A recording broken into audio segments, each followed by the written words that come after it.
Bonsoir à toutes et à tous. Je suis ravi de vous retrouver pour votre journal de ce mardi 1er octobre.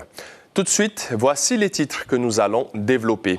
Les violences aggravées sur personnes vulnérables. Le terme a été largement relayé ces 3 derniers jours. Les personnes âgées, malades ou handicapées sont considérées comme vulnérables. Nous avons recueilli des témoignages entre colère et indignation. Le mois de sensibilisation au dépistage du cancer du sein, Octobre Rose, a débuté. Au Fénois, chaque année, il y a 160 nouveaux cas de cancer du sein. Et pour accompagner les femmes malades ou en rémission, il y a plusieurs aspects. La Journée internationale des personnes âgées a aussi été célébrée aujourd'hui en Polynésie. Un déjeuner a été offert aux Matahiapo de 14 communes de Tahiti et de Moorea. L'occasion ce soir de parler de cette population du 3e âge et de leurs besoins. La vice-présidente du gouvernement et ministre des Solidarités en charge de la famille, de la condition féminine, des personnes non autonomes et des relations avec les institutions, Minar Igal Nontopua, est notre invitée. Avec elle, nous allons parler de plusieurs sujets d'actualité. Les professionnels de la pêche et notamment les armateurs s'opposent au nouveau statut des marins-pêcheurs polynésiens, hauturiers et côtiers. Le texte doit être présenté à l'Assemblée, mais il est loin de faire l'unanimité. Les élections provinciales de Nouvelle-Calédonie sont reportées à fin 2025 et le projet de loi constitutionnelle concernant le dégel du corps électoral ne sera pas soumis au Congrès. Annonce de Michel Barnier, le Premier ministre aujourd'hui. Les réactions en Polynésie sont à retrouver dans cette édition. Merci d'être avec nous. 4 jours après les actes de violence policière à Taunoa, l'indignation subsiste. Même si la justice s'est saisie de l'affaire, le voisinage, mais aussi les personnes en situation de handicap ont été choqués par les images qui ont fait le tour de la toile. Cybèle Plichard et Jérôme Lee ont rencontré la personne qui a fait le choix de diffuser la fameuse vidéo. Lorsqu'il a reçu la vidéo samedi matin, cet agent pénitentiaire, ancien policier municipal de Fa'a'a, a fait un choix. Diffuser les images pour désamorcer ce qu'il entrevoyait comme une émeute. Je savais aussi que d'autres avaient déjà la vidéo, qui se préparaient en fait à agir, mais différemment, on va dire. Différemment, c'est-à-dire qui commençaient à rassembler du monde. Et ils étaient très en colère, en tout cas, d'après les échanges. Donc du coup, j'ai décidé de vite attirer l'attention de tout le monde pour que les choses soient vite prises en charge, pour éviter justement qu'il y ait ce rassemblement dans la ville. Cette jeunesse, en tout cas de ces quartiers-là, je sais que voilà, ils ont eu affaire souvent à de la police et c'est pas forcément de la police qui dialogue. Une consternation qui gagne tous les quartiers de Taunoa. La victime présumée, appelée Coco, est connue pour se déplacer de rue en rue sur son fauteuil roulant. Manola se souvient comment elle a réagi. Un choc parce que j'ai vu ça sur Facebook. Et ça m'a fait un choc. Parce qu'on l'a connu, gentil, poli. Après, c'est un voisin, quoi. Ça touche tout le monde. Au moment dans la loi, tu n'as pas le droit de lui donner une baffe. Ouais, à ce point, tu as fait là. C'est la loi, toi, tu le prends, tu l'embarques, tu le mets dans ta voiture, tu l'emmènes là-bas au poste. Là-bas, tu lui fais son rapport, c'est tout. Même sentiment pour Christian. Sur son fauteuil depuis 24 ans, il a difficilement supporté le moment où Coco tombe de son fauteuil roulant. Le fauteuil pour moi déjà, qui est en situation de handicap depuis quelques années, c'est quand même mon moyen de transport, ce sont mes jambes. Quoi. Moi j'ai trouvé ça assez humiliant quoi, de la part des gens qui l'ont utilisé son fauteuil. Quoi. Après, je ne sais pas qu'est-ce qui s'est passé pendant l'altercation, mais bon, franchement, ça m'a bien retourné l'estomac quand même. Mis en examen et placés sous contrôle judiciaire strict, les 4 policiers sont désormais sous le coup de la justice.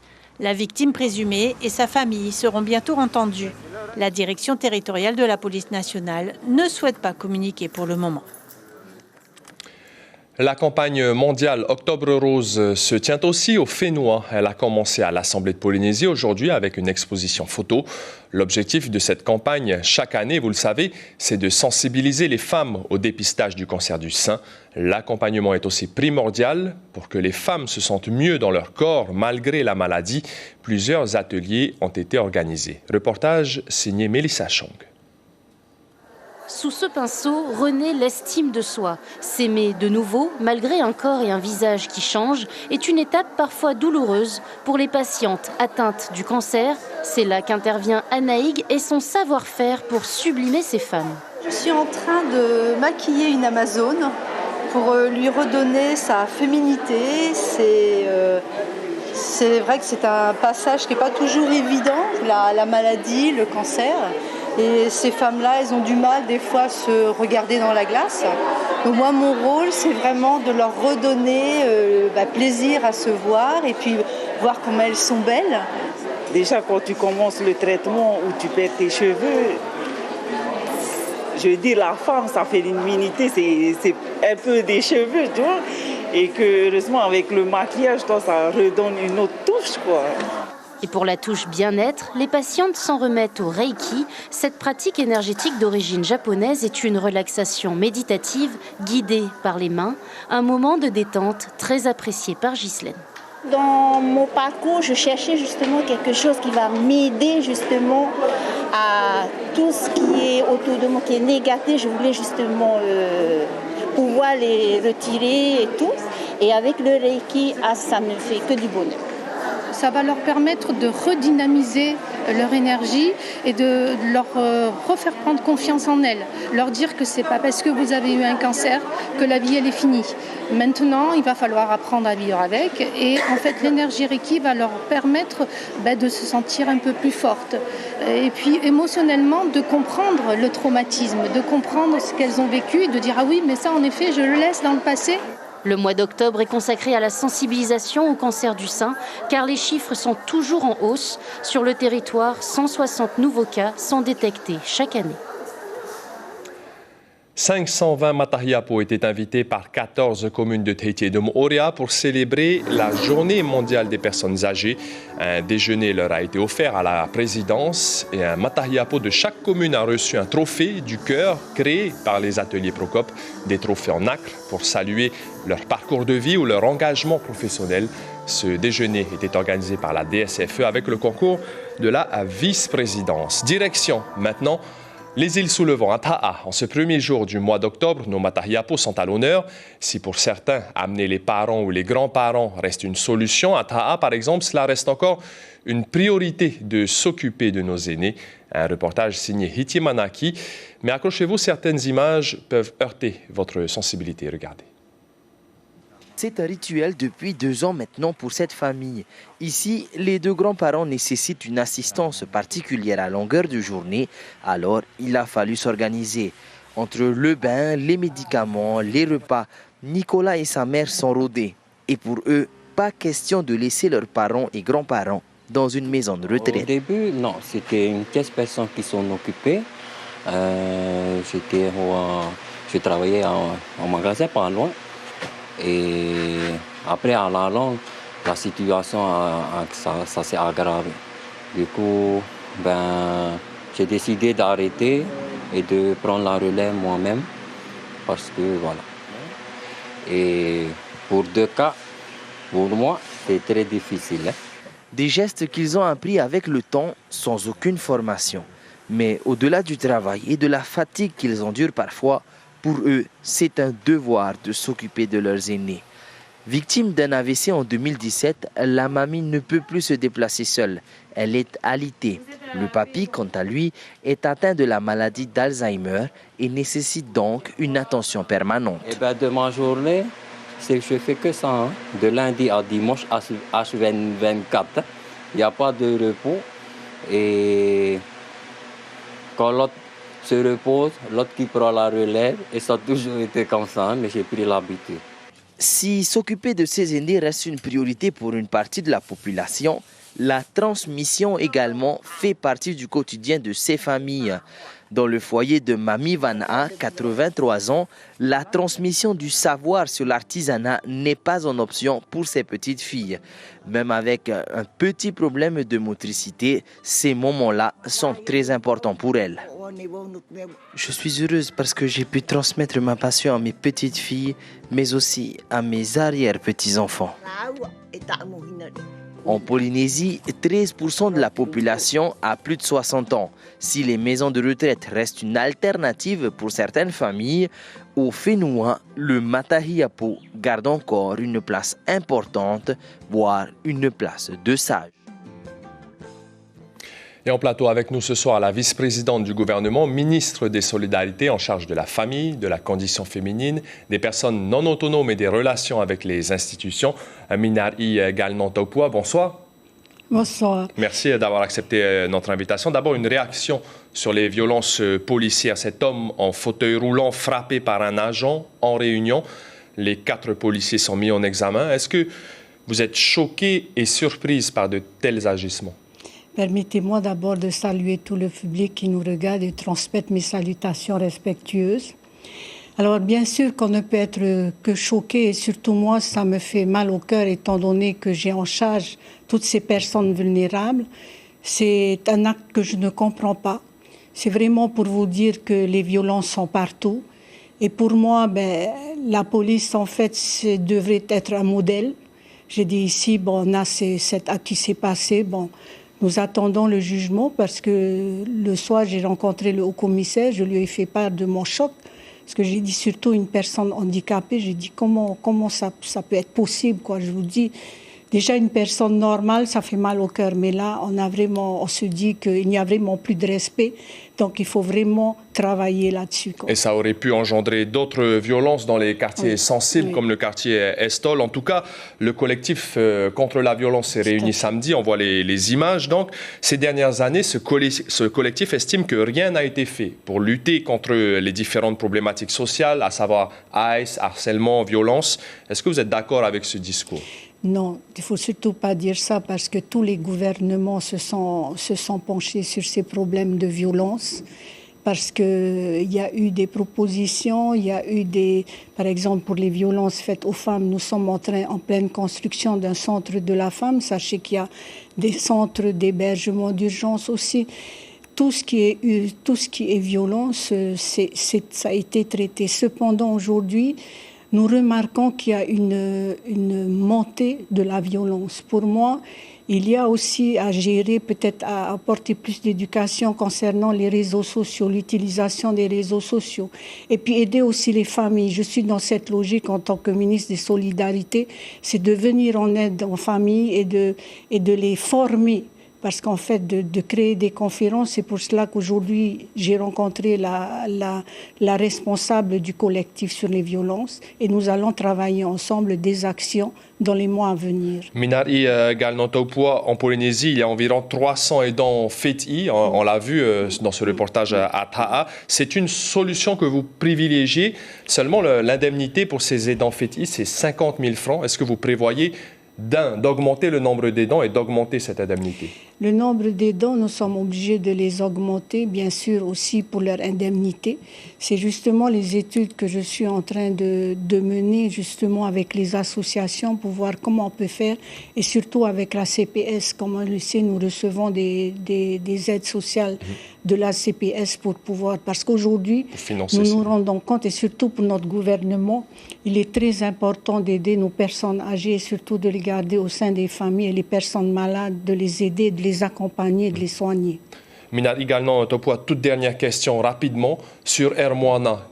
Demain, les 2 avions ne vont pas décoller. Raison officielle, les problèmes techniques. Raison officieuse, peut-être que c'est la fin pour Air Moana.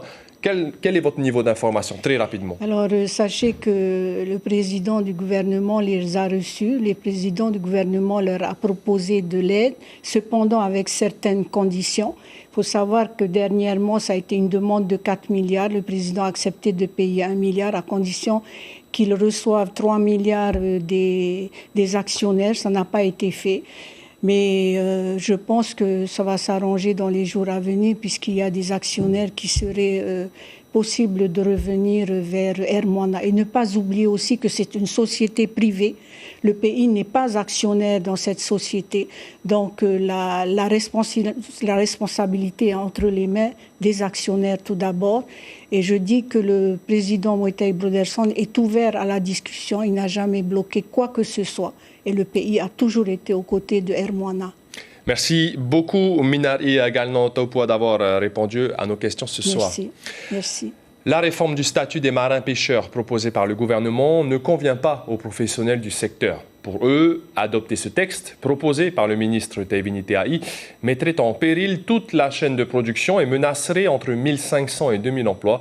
Une manifestation est d'ailleurs prévue la semaine prochaine. Thomas Terite Porwarei, Leina Tetouanoui et Patrick Tsinsing. Le statut dérogatoire des marins-pêcheurs date de 2012. La période de transition est arrivée à son terme. Il faut l'amender et lui donner un second souffle. Pour les autorités, le défi est de taille. C'est peu de le dire, le gouvernement va un peu à la pêche. C'est pas avantageux, c'est également pour permettre l'attractivité de ces emplois vis-à-vis de notre jeunesse. Ce statut du marin-pêcheur est là pour assurer la prévoyance sociale sous la couverture des accidents du travail et également de prévoir une enveloppe de retraite plus importante. Donc, le premier dispositif permet d'abord sur un contrat de 3 mois de, entre guillemets, évaluer le candidat s'il est disposé, passionné par le métier agricole, élevage ou pêche là dont on parle. Et si en effet il y a adéquation, le demandeur et l'exploitant, le chef exploitant est satisfait du travail, on peut passer au deuxième dispositif qui est sur une période de 2 fois 1 an, avec un soutien du pays pour la gratification ou pour le salaire en fait apporté aux demandeurs d'emploi. Du côté des professionnels, on s'agite tout doucement, on ne perd pas le nord. Hauturiers et côtiers, même ligne de combat, il s'agit de survie. Sans hausser le temps, ils prennent la mouche. On a quand même accepté de partager nos comptes d'exploitation par rapport à ça, pour démontrer que l'on ne peut pas se le permettre tout simplement.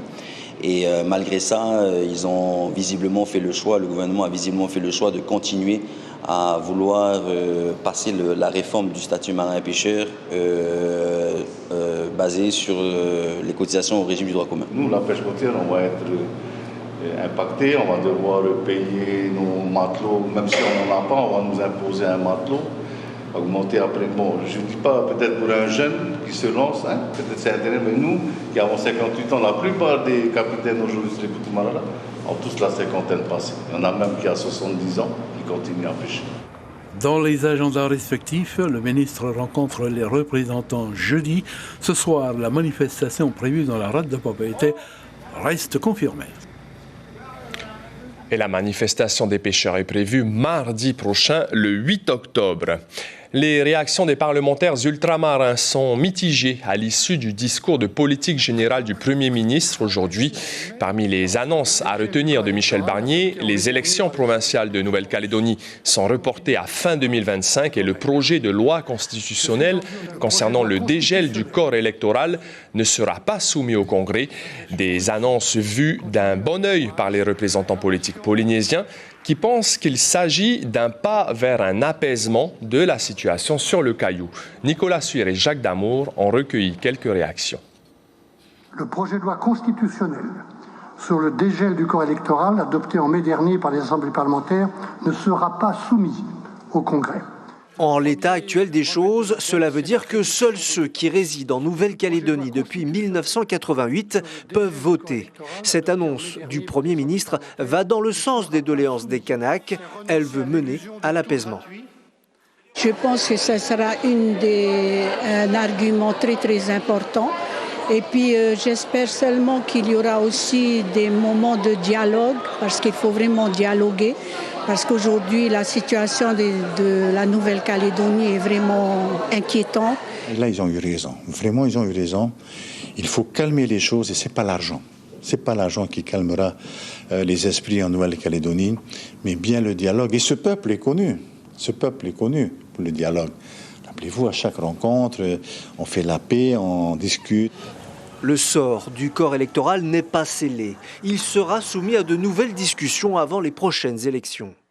Une mission qui sera composée du président de l'Assemblée nationale et du président du Sénat pour commencer une négociation sur un accord global. Et on peut très bien comprendre que dans l'accord global, il y aura évidemment un accord sur le corps électoral. Donc, bien sûr que ce dégel est complètement abandonné. Les élections provinciales de Nouvelle-Calédonie sont l'équivalent de nos élections territoriales. Elles sont repoussées à la fin de l'année prochaine. Tous espèrent que ces annonces soient un préalable à un processus d'apaisement. En 5 mois, les affrontements entre émeutiers et forces de l'ordre ont entraîné la mort de 13 personnes et occasionné 2 milliards d'euros de dégâts matériels, laissant l'économie du Caillou à genoux. Un mot de surf avant de se quitter. La 5e étape des Challenger Series, la 2e division du surf mondial, se dispute en ce moment même au Portugal. Les 2 Polynésiennes, Vahine Fierro et Tia Zebrowski, que vous venez de voir, sont en lice pour les 8e de finale. Par contre, c'est fini pour Kaolivast, qui a été éliminé dès le premier tour. Ses chances de qualification pour le WCT l'année prochaine s'amenuisent. À retenir dans l'actualité de ce mardi 1er octobre, ce sont les réactions des Polynésiens sur les violences policières à l'encontre d'une personne handicapée. L'indignation et la colère prédominent. Les associations condamnent ces faits, tout comme la vice-présidente du pays, Chantal Gagnon, que vous avez entendu dans ce journal. L'invité café demain sera Doris Ramseyer, photographe de l'exposition sur les sans domicile fixe, qui s'ouvre demain dans une brasserie de Papeete, très impliqué également dans les actions de l'association Tetorea. Dans votre petit écran ce soir, la série documentaire Proupari, Secret d'anciens sur la communauté chinoise ou encore le Heiva. À partir de 19h50, il y aura 2 épisodes de la série OPJ. À la une de Tahiti Info, demain mercredi, les patrons de pêche contre la réforme. C'est la fin de ce journal. Merci de votre fidélité. Passez une excellente soirée. À demain. Prenez bien soin de vous.